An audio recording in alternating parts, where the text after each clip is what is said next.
여러분들 믿음 생활 어떻게 시작하게 되셨나요?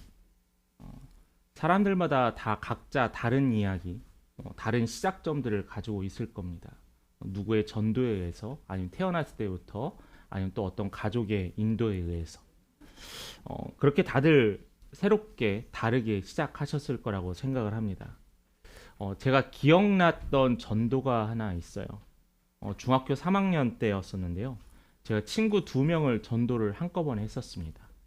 근데 그날이 마침 미리 그 전부터 그 친구들한테 이야기하고 설득하기도 했지만은 근데 마침 데리고 온 날이 학생부 예배가 아닌 어른들과 연합으로 드리는 예배였었어요. 지금 아이들도 그러겠지만은 어른들과 연합 예배 싫어합니다. 왜냐하면 길으니까요. 근데 당시에 저희 교회 목사님께서는 또 그 당시에는 대부분 예배 시간이 한 2시간 정도 됐었던 걸로 기억이 납니다. 근데 그 처음 왔던 친구, 중학교 3학년 남자아이 2명이 처음으로 드렸던 예배가 약 2시간의 예배를 드리니까 아이들이 얼마나 정말 싫었겠어요.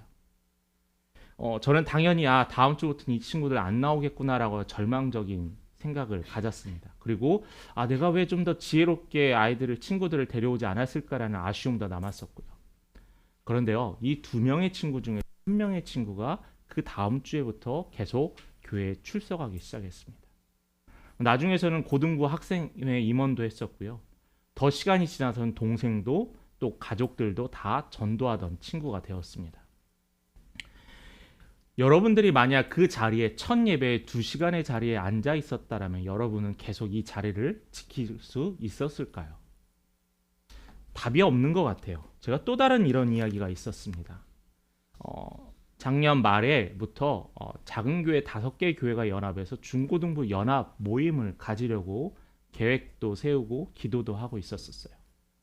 그래서 올 겨울에 2월달 정도에 연합 수련회를 가려고 차근차근 준비하고 있었습니다. 왜냐하면은 교회들이 작다 보니 아이들이 수련회를 가거나 또 어떤 교회적인 행사나 부흥에 기도하는 것이 경험을 안 해봤기 때문에 경험을 시켜주고 싶었던 마음이 있었거든요. 근데 문제는 각자 다 다른 교회에 있었기 때문에 서로 친하지가 않았어요. 여러분 아시지만은 중학생 애들, 고등학생 애들 처음 보는 아이들과 친해지기 쉽지 않습니다. 그래서 수련회를 가기로 큰 뜻의 결정을 하고 방법에 대해서 이제 회의를 하기 시작했어요. 논의를 하기 시작했어요. 근데 2가지 안건이 나왔어요. 첫 번째 안건은 다 각자 서로 모르니까 서로 연합해서 이번에는 교제하는 방향으로 아이들을 즐겁게 교회 안에서 즐겁게 놀 수 있다라는 생각을 갖게 하자 해가지고 그런 안건이 하나 나왔고요.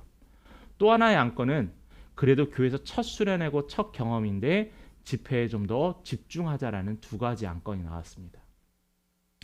같은 목사여도 같은 나이여도 생각이 다 다르잖아요. 결국 이렇게 논의를 하다가 하나 둘씩 그냥 파하기로 했습니다. 5명의 목회자도 큰 뜻을 위해서 하나가 되지 못했는데 얼마나 어려웠겠어요. 그런데 왜 우리들이 이 2 의견을 가지고 논의를 했냐면 그 이유가 다른 게 있지 않아요. 왜냐하면 성령님께서 함께 하시면 가능할 수 있다는 믿음이 있었기 때문에. 저도 학생부 사역, 청년부 사역을 하는 경우에 이제 수련회 때 친구들을 많이 초대하라고 합니다. 근데 초대했는데 수련회 예배가 찬양도 하고 말씀도 1시간 듣고 기도회도 1시간 하면 한 3시간 정도 앉아 있어야 하잖아요. 교회 처음 나왔던 친구들이 그렇게 3시간 앉아 있는 거 얼마나 힘들겠어요. 근데 그 중에 변화하는 친구가 있더라고요. 그 중에 예수님 만나는 친구가 있더라고요. 근데 또 반면에 무슨 교회가 이래라면서 학을 떼고 다음부터는 교회에 나오지 않는 친구도 있었습니다. 그렇다 보니 어떤 것이 정답인지 참 모를 때가 많이 있어요. 예측 가능한 것, 그러나 실제로 일어나기도 하고 이러한 것도 일어납니다. 제가 이렇게 이 2 이야기를 길게 했던 이유는 여러분들의 삶에 변화가 있느냐라는 거예요. 여러분의 삶의 변화의 흔적들이 남아있느냐를 여러분 질문하고 싶습니다. 물론 여러분들이 변화했으니까 지금 이 자리에 앉아 있을 거예요. 쉬고 싶고 눕고 싶고 조금 더 늦게 오고 싶고 그런 마음도 다양하지만은 이 자리에 앉아 있었던 이유는 변화했으니까 왔을 거라고 저는 확신합니다. 그런데 이 변화라는 것은요, 누군가의 판단에 의해서 결정지어지는 게 아니에요. 우리는 모두 다 동일하게 죄인입니다. 언제 어디서나 쉽게 유혹에 빠질 수 있고요. 언제 어디서나 우리가 좌절할 수도 있어요. 그러기에 너무나 연약해요. 정말 마치 갓 피어오르는 새싹같이 언제 비바람에도 쓰러질지 모르는 연약한 존재입니다. 그런데 이 연약한 사람들이 성령을 받으니까 달라진다는 거예요. 연약한 사람들이 성령을 받아서 변화되었다라는 거예요. 이 변화에 관한 이야기가 우리가 계속 말씀에 읽고 있고 묵상하고 있는 이 사도행전의 이야기입니다. 사도행전은 변화되는 이야기예요. 두 가지 큰 변화가 있는데 첫 번째 변화는 이들이 오순절 마가의 다락방에서 10일간 함께 모여 기도하고 성령님이 내려달라고 간절히 기도했던 그때 성령님이 내리고 나서 그들이 변화했어요. 겁에 질렸던 무서워했던 베드로와 또한 그의 제자들, 예수님의 제자들이 담대하게 예수를 증거하고요. 또 예수의 말씀을 선포하기 시작했습니다. 자신들이 죽을 위험에 있어서도 그들이 갇혔음에도 불구하고 그들이 이겨내고 극복했어요. 이 제자들의 변화를 통하여서 사도들의 변화를 통해 또 다른 변화가 이어져 가는데 누구의 변화는 성도들의 변화가 일어납니다. 당시에 베드로의 말씀을 통하여서 3,000명, 5,000명이 회개하여 회심하였다라고 얘기했잖아요. 이들이 변하기 시작했어요. 그 변화의 말씀이 오늘 본문의 말씀이라는 겁니다. 오늘 본문의 말씀을 통하여서 그들이 떡을 떼기 좋아하고 모이기를 좋아하고 가르침 받기를 좋아하게 되었던 계기들, 또 그러한 열매들이 오늘 본문에 나타나 있습니다. 당시에 사람들의 삶은 팍팍했어요. 어려웠어요. 두려웠어요. 언제 어떻게 잡혀갈지 몰랐어요. 그리고 자신의 동족인 이스라엘 사람들로부터 손가락질을 받고 있었습니다. 근데 그들은 변화였어요. 이 변하는 거 앞서서 여러분들께 첫 번째로 같이 나눠보고 싶은 것은 물질에는 죄가 없다라는 거예요. 돈에는 죄가 없다라는 겁니다. 한국 교회를 비판하는 목소리 중에 항상 있는 게 뭐가 있죠? 돈입니다. 돈. 재물이에요. 헌금의 문제예요. 신앙생활을 하지 않는 일반 사람들뿐만 아니라 신앙생활을 하고 있는 교회의 성도들도 이 헌금에 대해서, 헌금 설교에 대해서 부정적인 반응들이 대다수라는 거예요. 뿐만 아니라 오늘날 한국교회에 쏟아지는 비판 중에 하나가 교회의 재정이 얼마나 투명하게 쓰여져 있냐는 거예요. 물론 직원회도 하고 운영위원회도 하고 또 1년 하면 사무총회도 하지만 얼마만큼 제대로 쓰여져 있느냐라는 의구심들을 갖고 있다는 겁니다. 그래서 이러한 의구심과 이러한 시험으로 말미암아 한국교회 성도들이 교회를 떠나거나 아니면 신앙생활을 저버리는 경우가 주위에서 너무나 많이 볼 수 있어요. 그럼에도 불구하고 분명한 사실은 여러분, 한국교회가 지금까지 성장하고 선교할 수 있었던 모든 밑바탕은 바로 적극적인 헌금 생활을 했던 헌신자들 때문이었다는 거예요. 어떻게 이 130년, 140년밖에 되지 않는 한국이 3, 40년 동안 계속 선교 2위의 나라를 유지할 수 있었을까? 여러분, 교회가 많다고 왜 이렇게 많냐라고 한탄하지만 이 많은 교회가 어떻게 세워질 수 있었을까? 다 적극적으로 하나님께 드렸던 헌신자들 덕분이었다는 거죠. 또한 오늘날 헌금 설교에 대한 오해와 부작용이 있습니다. 그럼에도 불구하고 헌금 설교가 필요한 이유가 있어요.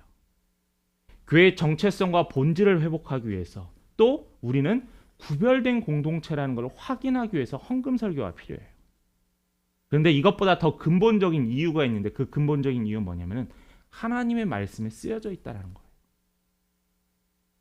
하나님 말씀에 헌금에 대해서, 재물을 어떻게 사용하느냐에 대해서, 헌금은 누구로부터 왔느냐, 재물은 누구로부터 왔느냐에 대해서 다 쓰여져 있다는 거예요. 헌금 설교 듣기 싫어요라고 하지만은 하나님의 말씀에 있는 것을 의도적으로 거부하거나 전하지 않는 것도 저는 분명히 죄라고 생각을 합니다. 그러나 지혜롭게 해야 한다는 거죠. 그러나 많은 성도들이 이것으로 시험당하면 그것을 위해서 많이 기도해야 한다는 거죠. 저도 사도행전 오늘 본문 말씀을 하면서 본문이 뭐 물질에 대한 것만 아니지만은 그래도 기도를 많이 해 오기도 했습니다. 성경에 많은 예 중에서 그 한 예가 하나 있습니다. 마가복음 10장 21절과 22절의 말씀인데요. 우리 함께 같이 봉독하도록 하겠습니다. 시작. 예수께서 그를 보시고 사랑하사 가라사대 내가 가서 내게 있는 것을 다 팔아 가난한 자들에게 주라. 그리하면 하늘에서 보화가 내게 있으리라. 그리고 와서 나를 쫓으라 하시니 그 사람은 재물이 많은 고로 이 말씀으로 슬픈 기색을 띠고 근심하며 가니라. 여러분 이 말씀 잘 아는 말씀이죠. 부자 청년이 구원에 대해서 예수님이 제자가 되기 위해서 찾아왔을 때 했던 상황의 이야기이기도 합니다. 방금 읽었던 이 마가복음에 나타난 부자 청년의 문제가 무엇일까요? 돈이 많은 것이 문제였을까요? 아니에요. 그의 문제는 뭐냐면은 영생, 구원을 얻을 기회를 놓쳤다라는 거예요. 청년은 안타깝게도 물질의 주인이 아니라 물질의 노예가 되었기 때문에 자신의 눈앞에 예수 그리스도를 봤음에도 불구하고 예수를 따르지 않고 결국에는 자신의 그냥 삶으로 돌아왔다라는 겁니다. 돈을 얼마나 소유했느냐가 아니라 어떻게 사용할 것이냐라는 것이 하나님의 관점이에요. 만약 여러분들에게 누군가가 교회에서의 돈, 재물에 대한 입장은 무엇이냐, 기독교인들은 어떤 입장을 취해야 하느냐라고 묻는다면은 오늘 말씀이 여러분들에게 아주 귀한 답변이 될 겁니다. 21절에 뭐라고 하죠? 가서 내 있는 것을 다 팔아 가난한 자들에게 주라라는 거예요. 이것은 예수님을 쫓아다녀야 하는 제자니까 재산을 소유하고 관리하기 힘드니까 다 팔으라는 의미일까요? 아니면은 그냥 버리기 아까우니까 가난한 사람들에게 주어서 자신들의 이름을 널리 알리는 게 목적일까요? 아니에요. 그 의미는 모든 것을 하나님께 드릴 수 있느냐에 대한 질문이라는 겁니다. 왜냐하면은 모든 것은 하나님으로부터 출발했기 때문이라는 거예요. 이것이 관점이에요. 얼마를 들어야 되느냐, 어떻게 들어야 되느냐, 그게 먼저가 아니에요. 누구로부터 왔느냐를 확인하는 게 먼저라는 거예요.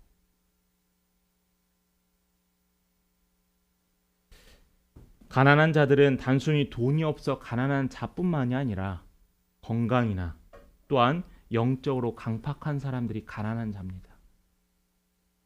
이 땅에 수많은 사람들이 강팍하고 또한 술이나 마약이나 담배에 의존하여 살아가는 것, 그들의 마음이 강팍해졌기 때문에 그들이 가난한 자라는 거예요. 물질이 있고 없고가 가난한 자의 기준이 아니라 하나님의 기준, 예수님의 기준에서는 가난해 보이는 사람이 하나님이 보시기엔 부유해 보일 수 있다는 거. 왜냐하면 천국을 소유했기 때문에. 반대로 하나님이 보시기에는 부유해 보여도, 사람들이 보기엔 부유해 보여도 하나님이 보시기엔 가난한 자들이 너무나 많다라는 겁니다. 예수님을 믿고 따르는 우리들의 가치관은, 물질에 대한 가치관은 뭐냐면은 바로 내가 가진 것은 내 것이 아닌 하나님으로부터 왔습니다라는 것이 중요한 것. 여러분 꼭 기억하셨으면 좋겠습니다. 오늘 본문에도 그 근거가 출발해요. 32절의 말씀입니다. 함께 같이 봉독합니다. 믿는 무리가 한 마음과 한 뜻이 되어 모든 물건을 서로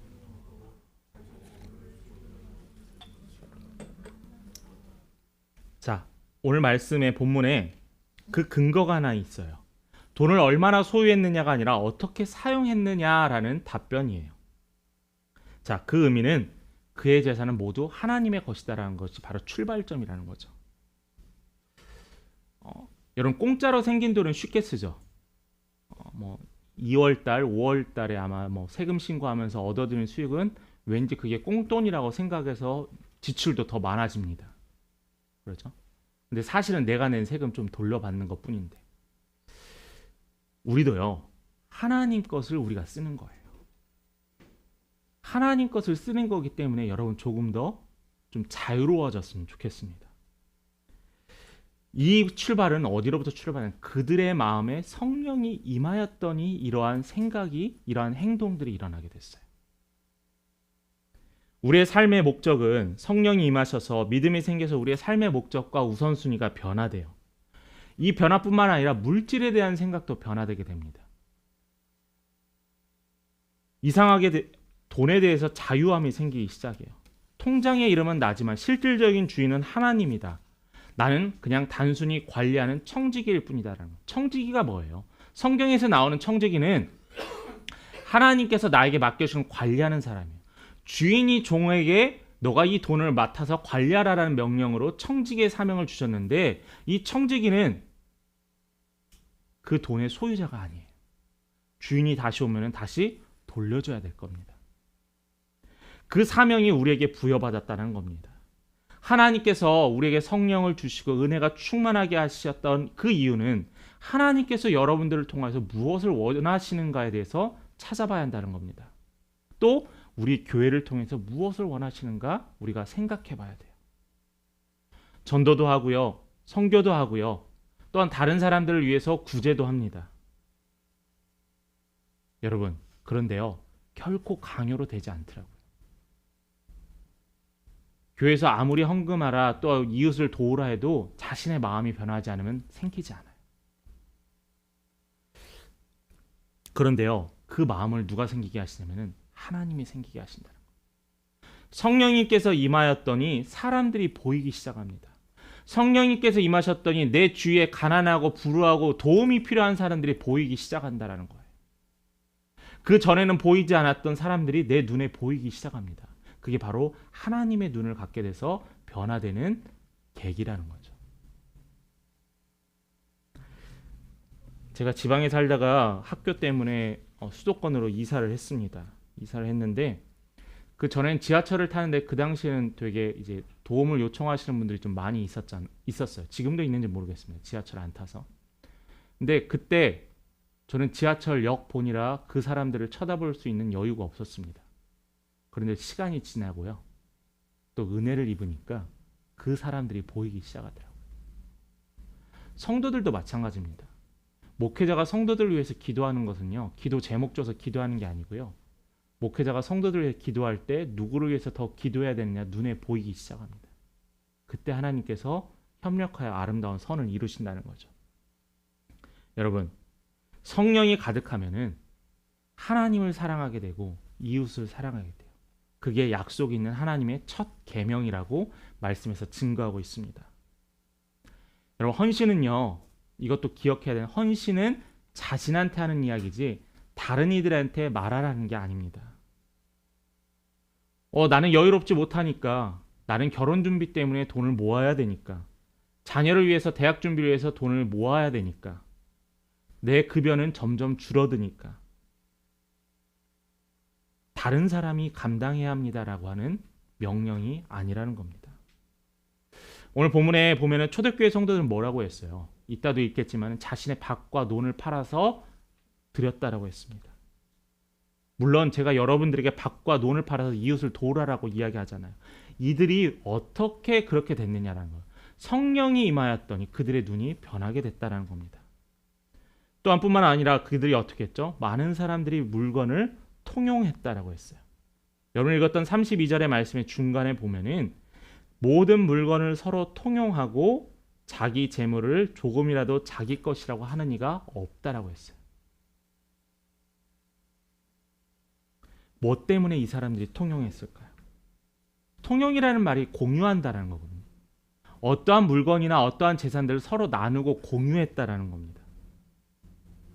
공산주의의 출발이 여기에서 출발했다고 저는 생각하거든요. 물론 공산주의는 완전한 선이신 하나님이 아닌 한 사람 때문에 공산주의가 잘못됐지만 사회주의가 잘못됐지만은 하나님께서는 나눔을 강조하셨어요. 여기에서 서로 공유했다라는 겁니다. 부부 사이에서도 재산을 공유하지 않는 경우가 많이 있어요. 부모와 자식 간에도 재산 때문에 싸우기도 합니다. 당연히 형제들 사이에서도 재산 때문에 불화가 일어나요. 돈 때문에 친구 사이가 깨지기도 합니다. 그런데도 불구하고 여기서 뭐라고 하냐면은 공유하라라는 거예요. 세상 사람들을 끝까지 나를 지켜줄 수 있는 건 돈밖에 없다라고 생각하지만은 성령이 임한 사람들은 서로 공유하게 됐다는 거예요. 그 전까지는 돈이 그들의 노예였고 그 돈으로부터의 종이었지만은 이제는 온전한 하나님의 종으로 신분이 바뀌게 되고 변화되었다라는 거예요. 이 모든 이유가 뭐죠? 성령이 임하시니까요. 하나님께서 나와 함께 하시니까요. 나의 필요보다 다른 이의 필요가 눈에 보이기 시작하니까요. 그게 바로 성령의 역사입니다. 그렇다면 이 성령의 역사를 입었던 수많은 초대교회 성도들은 어떻게 행동했느냐? 바로 이 받은 은혜를 흘려 보내야 한다는 거예요. 목사님 굳이 흘려 보내야 될까요? 흘려 보내면은 제 것이 빠져나가는데 제가 어려운 일을 당하지 않을까요? 이것은 하나님의 방법이 아니에요. 흘려 보내면은 더 큰 것으로 채워줍니다. 제가 여러분한테 자주 했던 설교 예화이기도 한데 여러분들이 물이 필요합니다. 물이 필요한데 수도도 안 되고 어디도 안 돼요. 근데 비가 내리기 시작해요. 비가 내렸을 때 우리는 물을 받아야 되잖아요. 근데 여러분 이 물을 어디다 받으시겠어요? 여러분들에게 정말 이만한 조그마한 그릇에 있습니다. 비가 아무리 많이 오고 내가 물을 많이 기울 수 있어도 그릇이 적으면은 그 그릇만큼 물을 기울 수밖에 없어요. 그런데요. 그 그릇을 키우면은 더 많은 것을 얻을 수 있다라는 거예요. 하나님이 은혜를 주신 게 바로 이러한 방법입니다. 고린도후서 10장 5절에 보면은 믿음이 무엇입니까? 라고 하는 질문에 대한 답변이거든요. 이 은혜를 흘려보내기 전에 믿음이 무엇인가에 대해서 한번 살펴봤으면 좋겠습니다. 고린도후서 10장 5절의 말씀입니다.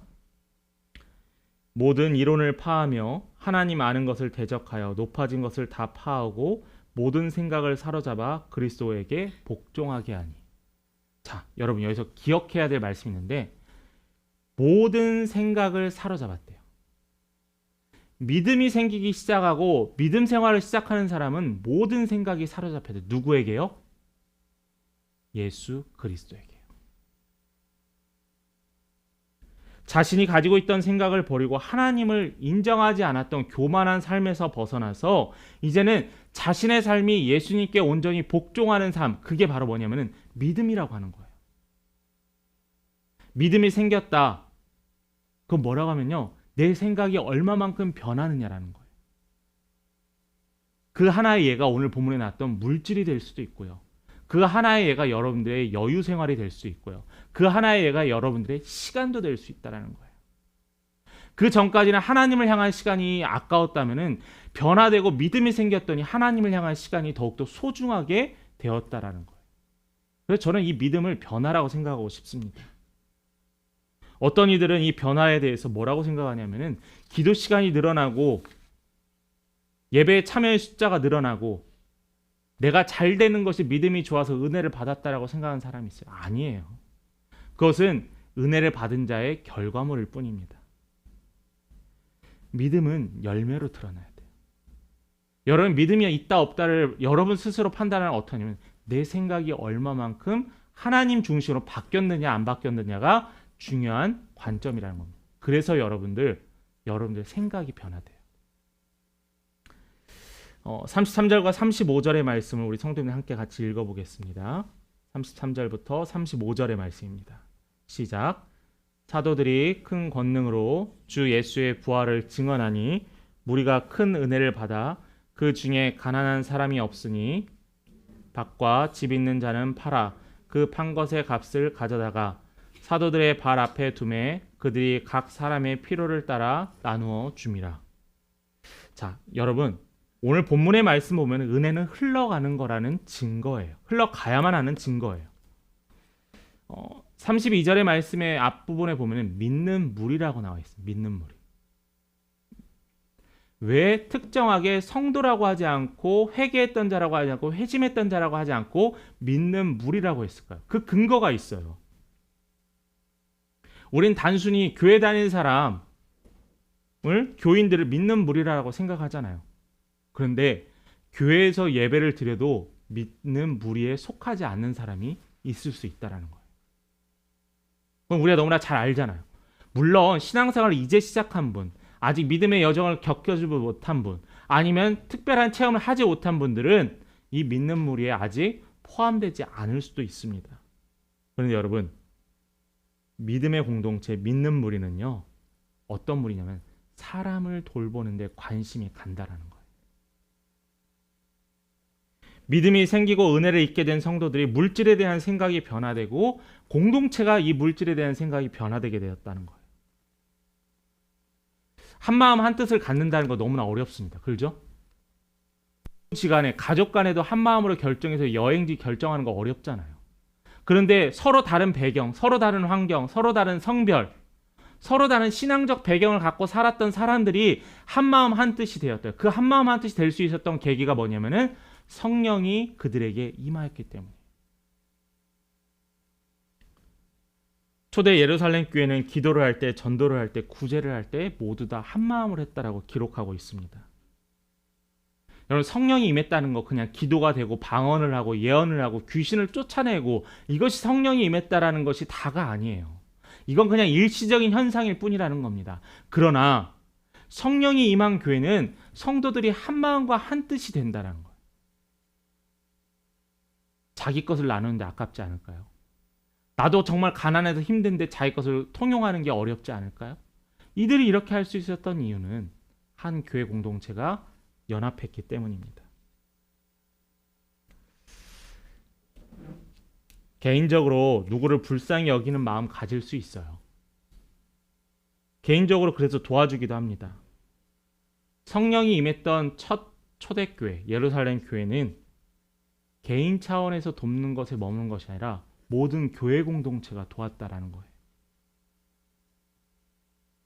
돈을 사용하고 재정을 사용함에 있어서 마음에 하나가 되는 건 어렵습니다. 왜냐하면 인간의 가장 취약한 점은 이 재물이기 때문이죠. 또 교회에서도 마찬가지예요. 내가 하나님께 헌금을 드리고 끝나는 게 아니라 그 헌금이 어떻게 사용되어지고 확인하는 것도 사명이에요. 사용되어질 수 있도록 또한 재원과 기도하는 것도 사명이라는 겁니다. 믿는 무리에게 성령이 임하시니까 구제와 사역에 있어 한 마음이 한 뜻이 되었다라는 거예요. 우리는 이를 위해서 기도해야 합니다. 제가 올 초에부터 하나님께서 주셨던 마음이 계속 있었어요. 어떤 마음이었냐면은 미자립 교회를 섬기라라는 마음을 계속 주셨습니다.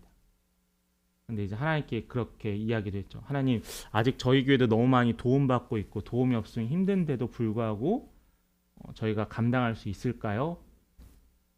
또 시간이 지나면서 기도하면서 하나님, 제가 성도들을 어떻게 설득할 수 있을까요? 라는 기도를 했습니다. 근데 감사하게 사도행전 4장 오늘 본문을 하면서 제가 가졌던 비전과 제가 가졌던 사명을 여러분들과 공유하길 원했어요. 물론 목회자가 목사님 알아서 하세요라고 할 수 있겠지만은 우리 교회 이름이 뭐죠? 함께 걷는 거잖아요. 함께 논의하고 함께 한 마음으로 한 뜻으로 섬기는 거잖아요. 그렇게 생각하고 기도하던 중에 지난주에 동문회 모임을 갔었는데 거기서 한 미자립 교회 목사님을 만났어요. 교회 건물은 거기는 어떻게 교회 건물이 있는데 성도가 한 명도 없는 교회였습니다. 청년 한 명 있는 교회. 그래서 하나님께서 마음을 주시고 성도들에게 본문의 말씀을 통해서 말씀을 전해야 되는데 그럼 어떤 교회를 섬길까에 대한 질문에 대한 답변이 주중에 주셨던 거예요. 그럼 저는 여러분들에게 기도 제목을 하나 같이 나눕니다. 우리가 5월 마지막 6월 첫째 주에 직원회를 할 텐데 그때 여러분이 함께 우리 교회가 함께 결정했으면 좋겠어요. 제가 혼자 결정하는 게 아니라 우리 여러분들과 함께 하나님이 주신 비전 함께 결정하고 선교하는 데 좀 같이 힘썼으면 좋겠습니다. 어떤 큰 교회보다 더 많은 물질로 섬길 수는 없어요. 그런데 작은 물질이라도 돕고 같이 기도하는 비전을 여러분들 기도의 제목을 함께 나누도록 하겠습니다. 말씀 마무리합니다. 사랑하는 성도님, 물질이 여러분에게 얼마나 많은 영향을 끼치고 있습니까? 물질의 지배가 아니라 혹시 물질의 지배로 인해서 매일매일 치여 살아가고 계십니까? 성경에서 분명히 이렇게 이야기해요. 그 예물과 그 내가 허락한 그 모든 돈을 하나님의 뜻대로 사용하라는 거예요. 하나님의 뜻이 무엇인지 요한일서 3장 18절에 이야기합니다. 함께 봉독합니다. 시작. 자녀들아, 우리가 말과 혀로만 사랑하지 말고 오직 행함과 진실함으로 하자. 그럼 말로만 하나님을 사랑한다, 말로만 충성한다 이야기하지 마시고 오직 그 말씀의 행함으로, 진실한 사랑함으로 행하신 여러분 됐으면 좋겠습니다. 믿음이 좋다는 것, 어떤 특별한 것을 지키느냐 지키지 않느냐의 문제가 아니에요. 예수님 당시에 예수님이 비판하고 예수님께 꾸짖음을 들었던 종교 지도자들 어떤 사람들이에요? 사람들 앞에 거룩한 옷을 입고 사람들 앞에 거룩한 이야기를 하고 사람들한테 자신이 거룩한 것 마냥 포장했던 사람들이잖아요. 그런데 그들은 돕지 않았습니다. 그 예가 뭐냐면 바로 선한 사마리아인의 비유잖아요. 그 좋은 옷을 입었던 레위인들, 하나님을 섬긴다고 했던 그 이스라엘 백성들은 아무도 그 도적에게 빼앗긴 그 사람을 돕지 않고 사람들한테 이스라엘 사람을 멸시받았던 사마리아 사람들이 그를 도왔다라는 것. 여러분, 받은 은혜를 흘려보낼 수 있는 여러분 되셨으면 좋겠어요. 그리고 그뿐만 아니라 그 은혜를 채워주시는 하나님 여러분 다 경험하시길 간절히 소망합니다. 여러분들의 입술에서 이러한 고백이 우리 교회 안에 또 있길 원합니다. 하나님이 주신 은혜를 흘려보냈더니 더 채워주신 하나님을 경험했습니다. 더 부어주신 하나님을 경험하고 있습니다라는 고백이 넘치는 우리 귀한 성도님 되시길 간절히 축원합니다.